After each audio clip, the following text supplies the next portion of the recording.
वहीं मुंबई के नजदीक मीरा रोड हत्याकांड से जुड़ी इस वक्त एक बेहद अहम और बड़ी खबर आ रही है। पुलिस सूत्रों के मुताबिक मृतक सरस्वती और मनोज साने शादीशुदा थे।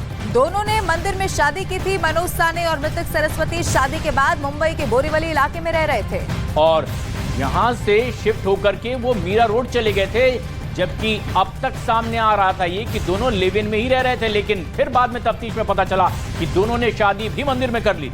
और सिर्फ इतना ही नहीं, इससे पहले यह भी कहा जा रहा था कि लड़की के परिवार में कोई नहीं है। फिर उनकी बहनें भी सामने आ गई।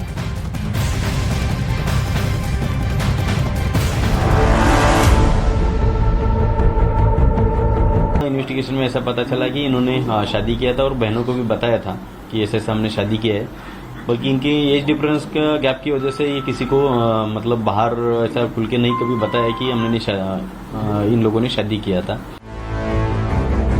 मुंबई पुलिस सरस्वती का शव भी उन्हीं महिलाओं को सौंपने की तैयारी कर रही है जिन्होंने खुद को सरस्वती की बहन बताया। सरस्वती की बेरहमी से हत्या करने का आरोप उसी के लिव इन पार्टनर मनोज साने पर ही है। उस पर आरोप है कि पहले तो उसने अपनी लिव इन पार्टनर की हत्या की, फिर उसके शव के टुकड़े कर दिए। इतना ही नहीं, फिर उन्हें ठिकाने लगाने के लिए मिक्सी में पहले तो टुकड़ों को पीसा, फिर उन्हें उबाला।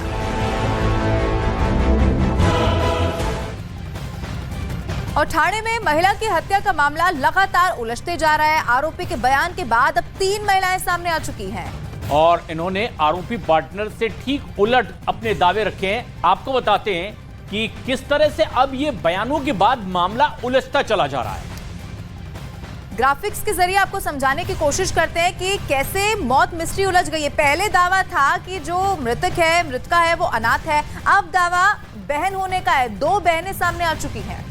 यानी पहले ये बताया गया कि उसके परिवार में कोई नहीं है, फिर उसकी 2 बहनें भी सामने आई। पहले तो ये पता चला कि वो अनपढ़ है, बिल्कुल पढ़ी लिखी नहीं है। बाद में परिवार वालों से पूछताछ हुई और पता चला कि वो 10वीं तक की पढ़ाई कर चुकी है। और सिर्फ इतना ही नहीं, पहले दावा ये था कि लिव इन रिलेशनशिप में वो रह रहे थे एक घर में, लेकिन अब दावा ये है कि मंदिर में जाकर वो शादी कर चुके थे। वो दोनों शादीशुदा थे। यानी तफ्तीश जैसे जैसे आगे बढ़ रही है, कुछ नए खुलासे हो रहे हैं। पहले तो दावा यह था कि हत्या कर दी गई है, और अब जबकि बयान दर्ज किया गया आरोपी का तो पता चला कि उसने जहर पिया था खुद। और यही वो कारण है जिनसे मिस्ट्री अब उलझती जा रही है। अब पहले दावा है कि गुस्से में हत्या की, लेकिन अब दावा यह है कि पहले से प्लान, जो साजिश थी, वो पूरी तरीके से बना ली गई थी। यानी पूरी योजना बना करके इस हत्याकांड को अंजाम दिया गया है। अब तफ्तीश जैसे जैसे आगे बढ़ रही है, चौंकाने वाले कई खुलासे होते चले जा रहे हैं।